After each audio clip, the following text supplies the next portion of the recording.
all the students. Myself Dr. Rashid Parmar, Assistant Professor, Government Law College, Pune. In the last class of IPR, we are talking about the 7 features of Trademark Act 1999. ठीक है, क्योंकि initially जब trademark हमारे India में आया था, implement हुआ था, या ये कहें कि इफेक्टिवली एग्जीक्यूट हुआ था, वो हुआ था 1999 में। तो हमारा जो बेस है हमारा ट्रेडमार्क का, अभी तक जो हम 17 तक इसमें जो भी अमेंडमेंट्स लेके आए हैं, 2017 तक जो भी ट्रेडमार्क के अमेंडमेंट्स हैं, वो सारे क्या है, बेस्ड किस पे है, आपके 1999 के एक्ट पे बेस्ड है। तो हमने लास्ट क्लास में इसके जो है आपके सीरियल फीचर्स पढ़े थे। Still will continue with the same. बाकी जो 7 फीचर्स हैं उनको हम कंटिन्यू करते हैं, उसकी और मुख्य विशेषताएं क्या है उस एक्ट की। आगे चलते हैं। 11th पॉइंट है, we are continuing the last class only for the serial features. तो 11th पॉइंट आता है transferring final authority of certification to the registrar. अभी क्या होता है कि इसका सर्टिफिकेशन, ट्रेडमार्क जो होता है उसका सर्टिफिकेशन जरूरी होता है। मीन्स कि आपने अपने नाम से उसको जो है रजिस्टर करा लिया है, सर्टिफिकेट मिल जाएगा तो वो आपके नाम से रजिस्टर हो जाएगा, आपकी कंपनी के नाम से रजिस्टर हो जाएगा। पहले क्या होता था, ये जो अथॉरिटी थी, ये जो पावर थी सर्टिफिकेट इशू करने की, सर्टिफिकेशन की, ये अथॉरिटी किसके पास थी, ये अथॉरिटी सेंट्रल गवर्नमेंट के पास थी। अब उन्होंने क्या किया कि ये जो अथॉरिटी है सर्टिफिकेशन की, आपको रजिस्ट्रार को ट्रांसफर कर दी गई है। अब जो है रजिस्ट्रार के पास ये पावर है कि आप फाइनली आपको सर्टिफाइड कर सकता है, सर्टिफिकेट इशू कर सकता है कि ये ट्रेडमार्क आपकी कंपनी का है। पहले क्या होता था, एक लंबा प्रोसेस था कि गवर्नमेंट जो है, गवर्नमेंट अथॉरिटीज जो है वो उसको अप्रूवल देती थी और सेंट्रल गवर्नमेंट के ऊपर बहुत ज्यादा बर्डन था और उसमें प्रोसेस में टाइम भी बहुत लगता था। सो दे हैड डेलीगेटेड अपनी पावर्स को रजिस्ट्रार को डेलीगेट कर दिया गया, ट्रांसफर कर दिया गया कि अब जो है रजिस्ट्रार आपके फाइनल सर्टिफिकेट को इशू करेंगे ट्रेडमार्क के लिए। नेक्स्ट है extension of application of convention countries to include other countries. Extension of application, पहले क्या था कि आपके जो है ट्रेडमार्क में क्या होता था कि आप स्पेसिफिकली सिर्फ अपनी कंट्री से रिलेटेड या आपने जो है कुछ लोग एंटरप्रेन्योर्स हैं उनसे रिलेटेड आप मिलजुल के ट्रेडमार्क जो है वो रजिस्टर करा सकते थे। अब क्या है कि 1999 का जो एक्ट है उसमें आपको एक अपॉर्चुनिटी, वाइडर अपॉर्चुनिटी दी गई कि जो कन्वेंशनल कंट्रीज है, कन्वेंशनल कंट्रीज का हमने एग्जाम्पल दिया था कि कुछ जो कंट्रीज हैं वो कंबाइन होकर कुछ ट्रीटी साइन करती हैं, एग्रीमेंट साइन करती हैं, म्यूचुअली एक इंटर कंट्री कोई बिजनेस एस्टैब्लिश करती हैं, ठीक है ना, बियॉन्ड दी टेरिटरीज, जिसको हम इंटरनेशनल ट्रेड बोलते हैं।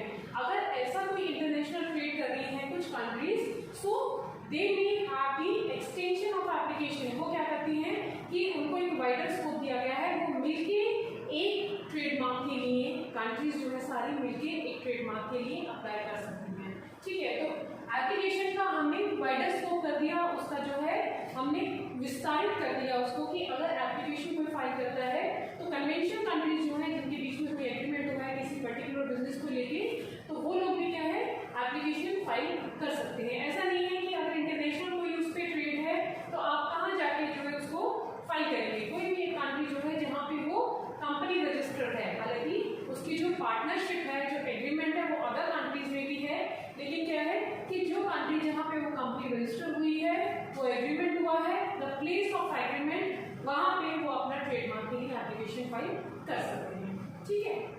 नेक्स्ट पॉइंट है increasing period of registration. Increasing period of registration that means कि आपने अपनी कंपनी को एस्टैब्लिश किया, आपको पता है कि कंपनी जो है उसका भी रजिस्ट्रेशन होता है, किसी बिजनेस के लिए आपको उसको कंपनी को या किसी एंटरप्रेन्योरशिप को आपको रजिस्टर कराना पड़ता है एस्टैब्लिशमेंट के लिए, ठीक है। तो वो जो आपने एस्टैब्लिश किया उसका रजिस्ट्रेशन आपका ऑलरेडी आपने कराया, उसको आपने पब्लिसिटी दी, ठीक है, उसकी आपने जो है एडवर्टीजमेंट की। अब क्या है कि जब से आपने उसको एडवर्टाइज किया, कोई नई ब्रांड आती है, ठीक है, उस नए ब्रांड के जैसे कि आप लेटेस्ट एग्जांपल लीजिए अभी कि लेनोवो का आपका जो लैपटॉप है that is been now branded as Yoga के नाम से आया है, ठीक है ना। तो क्या है कि वो कंपनी जो है लेनोवो ने अपना एडवर्टाइज किया और ये बताया कि हमारी कंपनी ने एक नया मॉडल लॉन्च किया है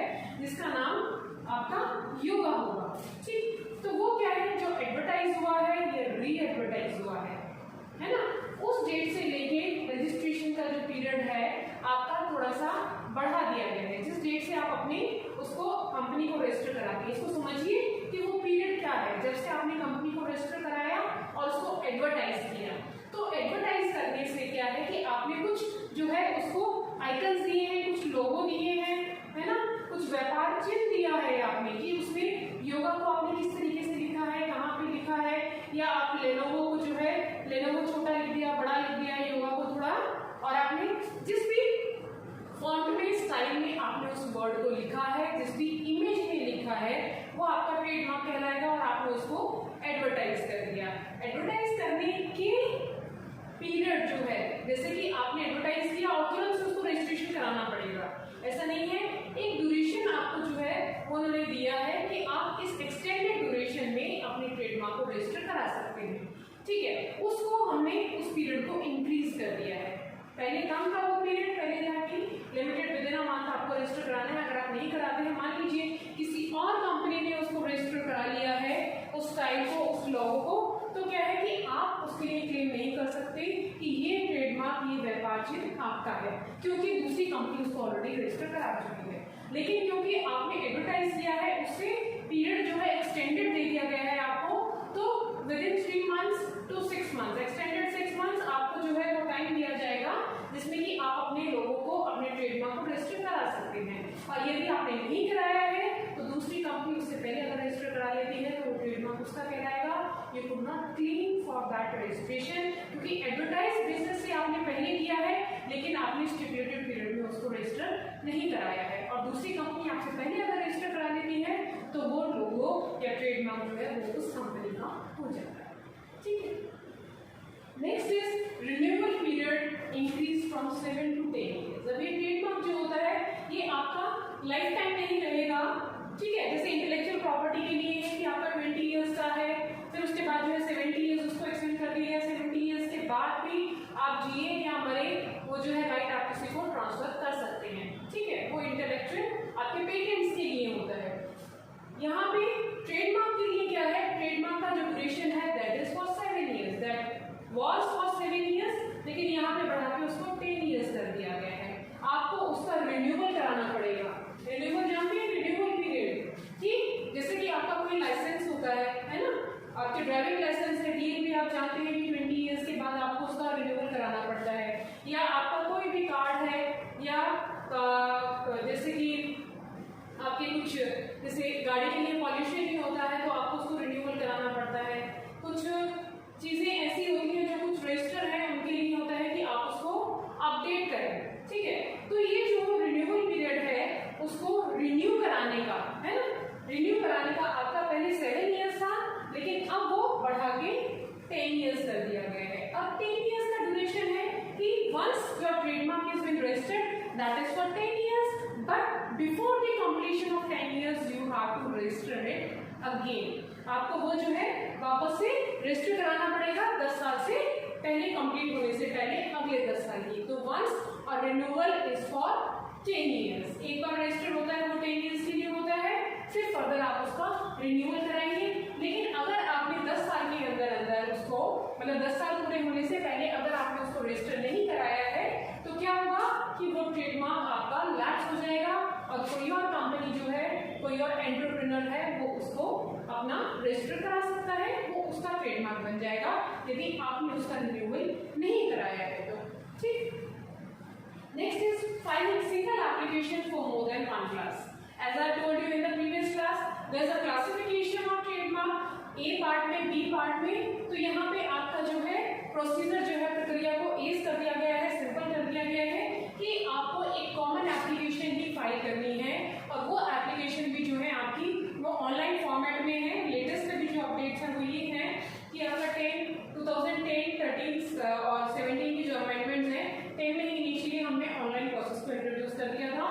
तो पहले क्या था, एप्लीकेशन को तो वैसे कंपाइल कर ही दिया गया कि सभी क्लासेस के लिए, चाहे वो आपका जो है प्रोडक्ट का है, गुड्स का है या सर्विसेज का है, एप्लीकेशन आपकी सिंगल रहेगी। तो यहाँ क्या है, सिंगल एप्लीकेशन, केवल एक एप्लीकेशन ही फाइल करनी है आपको, चाहे वो क्लास आपकी मोर देन 1 class, ए क्लास के लिए फाइल कर रहे हैं, बी क्लास के लिए मतलब कि गुड्स के लिए ट्रेडमार्क फाइल कर रहे हैं, रजिस्ट्रेशन मार्क कर रहे हैं, या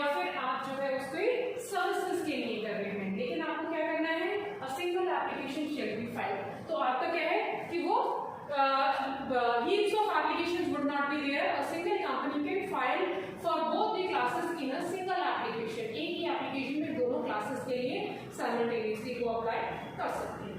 ठीक. Next is making trademark offense cognizable. Cognizable आप समझते हैं? नहीं समझते हैं तो आप जो है CRPC में पढ़ते हैं जिसको कहते हैं संज्ञान अपराध. तो ये जो है ये संगीन अपराध है. संगीन से संज्ञान जो है या फिर ये संज्ञान से संगीन शब्द जो है वो डिराइव होता है. तो ट्रेडमार्क का जो ऑफेंस है, यदि कोई किसी के ट्रेडमार्क को यूज करता है जो कि ऑलरेडी रजिस्टर्ड है या उसको कॉपी करता है, इमिटेट करता है ना, फॉलो करता है या उसकी जो है सिमिलर कोई फॉर्म बना लेता है. जैसे हमने एग्जांपल दिया था कि जो है बाइटेड एप्पल है, जो एप्पल का उनका ट्रेडमार्क है, लोगो है, उसको कोई बाइटेड पीएस से जो है कॉपी कर लेता है और वही ब्लैक एंड व्हाइट में उसको जो है वो लोगो बना देता है. तो वो इमिटेट कर रहा है किससे कि आपको मिसगाइड करने के लिए. ठीक है, आपको मिसलीड करने के लिए. आप दूर से देखते हैं तो एक बार आप क्या कहेंगे कि हाँ ये एप्पल होगा, लेकिन आप क्लोजअप देखेंगे या ध्यान से देखेंगे तो पता चलेगा क्योंकि ये जो है ये आपको मिसलीड किया जाता है at the first sight. First sight में आपको लगता है कि लोगो जो है बहुत ही आपकी फेमस कंपनी का है और ये जो प्रोडक्ट है ये फेमस कंपनी का. लेकिन अगर आप ध्यान से पढ़ते हैं देखते हैं तो आपको पता चलता है कि ये प्रोडक्ट जो है ये कोई दूसरा प्रोडक्ट है जो आप लेने जा रहे थे, फेम कंपनी का वो नहीं है. ठीक है, तो ये क्या है, making of trademark offence cognizable. ये जो अपराध है इसको संज्ञान अपराध का नाम दिया गया है. अब ये जो है संज्ञान अपराध है और इसकी पनिशमेंट भी जो है इसकी बढ़ा दी गई है जिससे कि कोई भी व्यक्ति जो है वो किसी दूसरे के ट्रेडमार्क को इस्तेमाल ना कर सके और जितनी भी कोशिश हो सके वो अपने ट्रेडमार्क को जल्द से जल्द रजिस्टर करा सके, क्योंकि इंडिपेंडेंटली वो किसी ट्रेडमार्क को किसी चीज को तभी इस्तेमाल कर सकता है जबकि उसने रजिस्टर कराया हो. ठीक है, अब ये जो है ये आपके बेसिक सेलिएंट फीचर्स हैं. अब हम आगे चलते हैं, will talk about the rest of the features of the Act of 2010, 13 and 17. 2010, 17 और 13 और 17 में कुछ अमेंडमेंट्स हुई हैं. So we go through those salient features also. कौन सा एक्ट है आपका? इसका ट्रेडमार्क का एक्ट. अभी तो यहाँ पे आपने 1999 के बारे में पढ़ा. Then 2010 में अमेंडमेंट्स हुए, इनको हम कंपाइल उसमें ही पढ़ लेते हैं. ठीक है, 10, 13 और 17. अब इनमें अमेंडमेंट्स क्या हुए कि आपका जो 2012 में एक एग्रीमेंट हुआ था जिसको कि नाइस एग्रीमेंट है. आप डिटेल में जब पढ़ेंगे तो उसको हम बोलते हैं नाइस क्लासिफिकेशन. नाइस क्लासिफिकेशन जो है वो किसके बेसिस पे हुआ था? नाइस एग्रीमेंट हुआ था जिनेवा में जो कि आपके ट्रेडमार्क्स के ऊपर ही था. तो यहाँ पे हमने कहा कि एक क्लासिफिकेशन है, प्रॉपर आपका विभाजन होना चाहिए, क्लासिफिकेशन होना चाहिए. तो क्लासिफिकेशन नाइस क्लासिफिकेशन को जो है हमने यहाँ पे उनको जो विभाजित किया हमने वो नाइस के बेसिस पे किया. अब जो भी आपके ट्रेडमार्क्स हैं वो कैसे रजिस्टर होंगे? आपके जो है एक कॉमन आपका रजिस्टर जो हमने बताया था, सिंगल रजिस्टर बनता है इसका जहाँ पे ट्रेडमार्क्स जो है रजिस्टर होते हैं आपके. तो उसमें कैसे होंगे आपके? नाइस क्लासिफिकेशन होगा, अल्फाबेटिकल ऑर्डर होगा.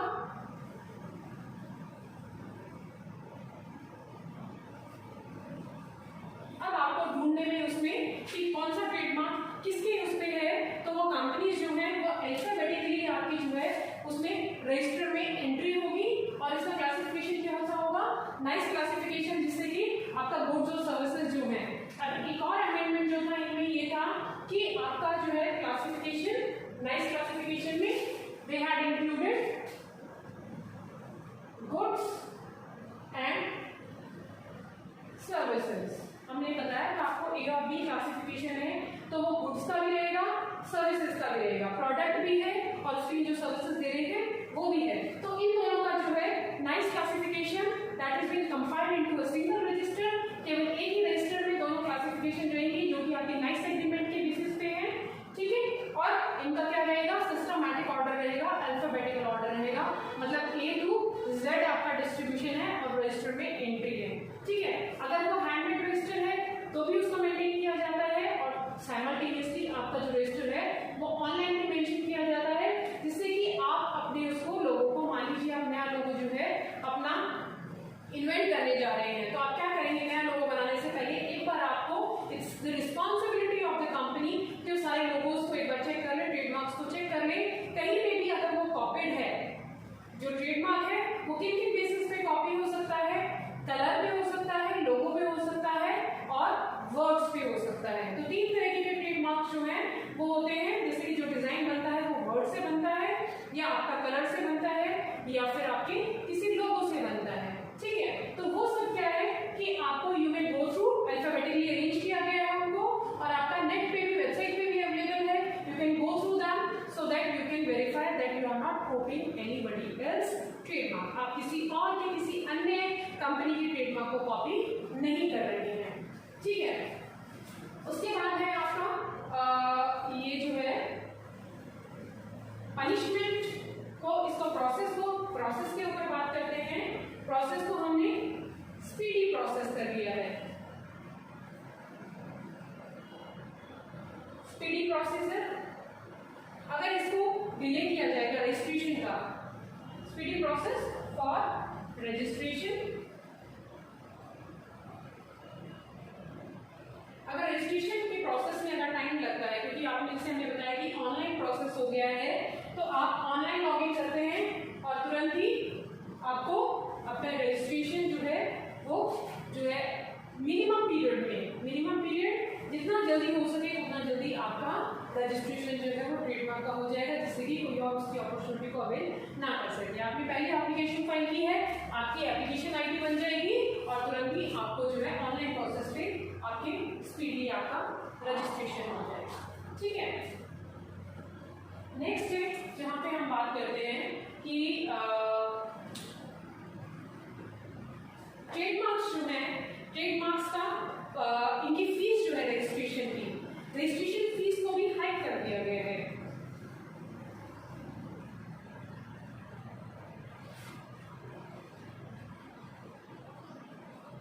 हाइक मतलब बढ़ा दिया गया है। ठीक है, एक बार जो है फीस हाइक, उसके चार्जेस जो हैं आपके रजिस्ट्रेशन कराने के ऑनलाइन प्रोसेस के, वो फीस को भी बढ़ा दिया गया है। और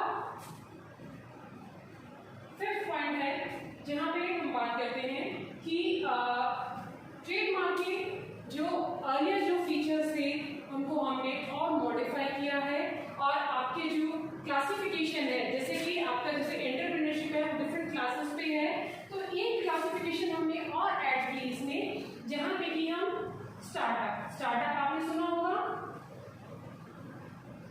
स्टार्टअप होते हैं और स्मॉल एंटरप्राइजेस।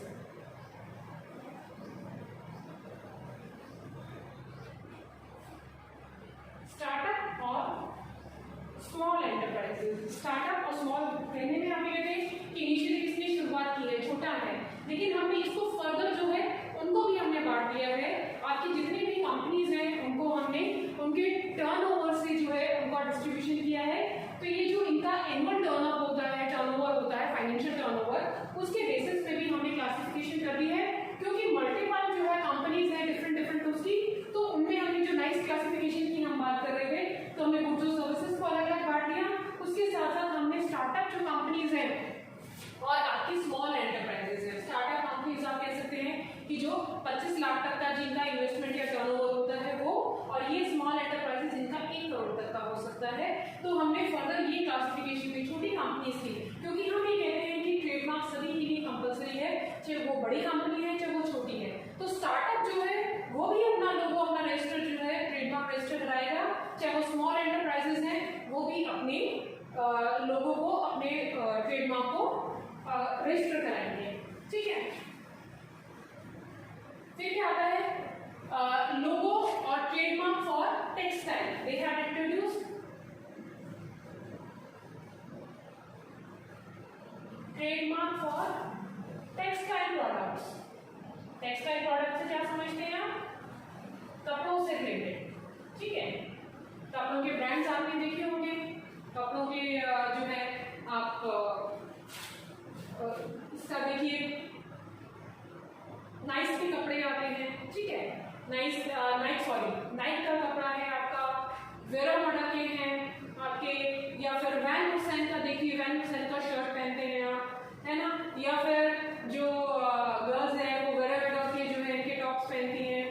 और उसके अलावा तो इनका क्या है कि ये सब जो है वेरा आपका ये वी है, वैन हुसैन भी वी है, तो वो चाहे तो सेम उसमें जो है वी कर सकते हैं, ठीक है। लेकिन क्या है कि वेरा लिखने का तरीका अपना अलग होता है, आपका वैन हुसैन का लिखने का तरीका अलग है, जिनी जॉनी के प्रोडक्ट होते हैं वो अलग है। फर्स्ट ट्राई के बच्चों के जो कंपनी में देखते हैं आप कि इनके जो है इनके अपने अपने वर्ड्स को लिखने का तरीका जो है वो डिफरेंट है, ठीक है। अपने अपने ब्रांड्स हैं, इनके कपड़ों के ब्रांड भी जो है ट्रेडमार्क के जो अमेंडमेंट्स हुए हैं इसमें, तो इन्होंने क्या किया है 13 के अमेंडमेंट में ट्रेडमार्क फॉर टेक्सटाइल्स है आल्सो बीन इंट्रोड्यूस। अब कोई भी जो आपका क्लोथ्स हैं, अपैरल्स हैं, कपड़े हैं, कपड़ों के भी अब ट्रेडमार्क जो है वो दिए जाएंगे, वो उसको कोई कॉपी नहीं कर सकेगा। क्योंकि कई बार क्या होता है, जैसे आपने देखा कि अच्छा वी लिखा है दिस टाइम में वैन हुसैन, वी बड़ा होता है और हुसैन छोटा होता है, तो आपको लगता है कि सिमिलर कोई आप देखते हैं जिसमें वी इस तरीके से लिखा हुआ है, तो just at a first sight you just identify कि ये वैन हुसैन की शर्ट है, आप परचेज कर लेते हैं। बाद में आप ध्यान से देखते हैं तो कहीं उसमें स्पेलिंग की प्रॉब्लम होती है, या कहीं पे जो है वो हुसैन का जो है वो डिफरेंट स्पेलिंग है, या उनका स्टाइल कॉपी किया गया है, तो क्या है कि आपको वो मिसगाइड मिसलीड करने के लिए होते हैं। तो यहाँ पे जो है टेक्सटाइल का भी ट्रेडमार्क जो है उसको रजिस्टर कर लिया गया है, अगर कोई किसी को कॉपी करता है तो you can file a case against that trademark also. तो ये टेक्सटाइल का जो है ये ऐड किया गया है। एक चीज और है आपकी, जैसे कि हम रजिस्ट्रेशन की ड्यूरेशन की बात कर रहे थे, इट शुड बी आप कोई उसके लिए जैसे उसका पीरियड बढ़ा दिया गया था रजिस्ट्रेशन का, इसी तरीके से अगर आप कोई कंप्लेंट फाइल करते हैं, जैसे कि आपका ट्रेडमार्क कॉपी किया गया है, तो उसमें क्या है कि you can file complaint with in 4 months। 4 months के अंदर अंदर आप उसको कर सकते हैं। 4 month का यहाँ पे क्या मतलब होगा, 3 months plus 1 month extended. 3 months तो इनिशियली है, आपको 3 months का जब से आपने उसको आपकी नॉलेज में आया है कि आपका ट्रेडमार्क कॉपी किया गया है, तो उसके अगेंस्ट आप कंप्लेंट फाइल कर सकते हैं, ठीक है। और वो कंप्लेंट फाइल करने का ड्यूरेशन क्या था, उसको बढ़ा दिया गया है, बढ़ा के उसको 3 month तो था ही, 3 month के साथ हमने 1 month का एक्सटेंशन और दे दिया गया। तो कुल मिला के आपके पास 4 महीने होते हैं जहाँ पे कि आप कंप्लेंट फाइल कर सकते हैं। तो इस तरीके से आपके ट्रेडमार्क के जो प्रोसीजर है, ये एक्ट है, इसको हम और एज करते जा रहे हैं, इसको प्रोसीजर को फास्टर करते जा रहे हैं, अवेयरनेस बढ़ाते जा रहे हैं, जिससे कि कोई किसी की, क्योंकि डिफरेंट डिफरेंट प्रोडक्ट्स हैं, कंपटीशन बहुत ज़्यादा है मार्केट में, डिफरेंट आइडियाज़ हैं लोगों के पास, तो आप क्या है कि जितनी जल्दी हो सके ट्रेडमार्क्स को अगर हम रजिस्टर करा लेते हैं, चाहे वो लोगो है ट्रेडमार्क में, हमने बताया अभी कि ट्रेडमार्किंग से कंपोजिशंस क्या है इसके, आपका कोई अल्फाबेट है, वर्ड कह सकते हैं, ट्रेडमार्किंग से बनता है, वर्ड से बनता है, लोगो से बनता है और कलर से बनता है, ठीक है। तो ये जो 3 चीजें हैं, ये वर्ड, लोगो और कलर, ये आप जहां पे भी है वेरीफाई करके और अपना नया जो आपने इन्वेंटेड, आपने नया आइडिया आपके इंटेलेक्ट से, आपने अपने ब्रेन से नया लोगो तैयार किया अपने ट्रेड के लिए और वो आपने रजिस्टर कराया, तो कोई दूसरा उसको यूज नहीं कर सकता। इसीलिए ट्रेडमार्क का अवेयरनेस बढ़ता जा रहा है, जिससे कि कोई कंपटीशन में किसी बिजनेस में किसी दूसरे को चीट ना कर सके। तो ये कंपटीशन लॉ में भी आप जो है, कंपटीशन लॉ एक कंपाइल्ड उसमें है जहाँ पे कि अगर कंपनीज में डिफरेंट लेवल्स पे कंपटीशन होते हैं, तो it shall be an offence under the competition law also. कोई किसी का ट्रेडमार्क या किसी का पेटेंट का यूज करता है, तो ये कंपटीशन जो है, आईपीआर जो है, that is very closely related to the competition law also, ठीक है। तो हम जो है फर्दर ट्रेडमार्क के आगे उसमें जो है एक्ट में हम बढ़ेंगे। These are the salient features what we had discussed for 1999, then the amendments of 2010, 13 and 17। अभी तक की ये amendments हैं और बाकी इसके प्रोसीजर के लिए रजिस्ट्रेशन का प्रोसेस क्या होता है, डेफिनेशंस क्या है, वो हम नेक्स्ट क्लास में कंटिन्यू करेंगे। Thank you so much for today, will meet in the next class.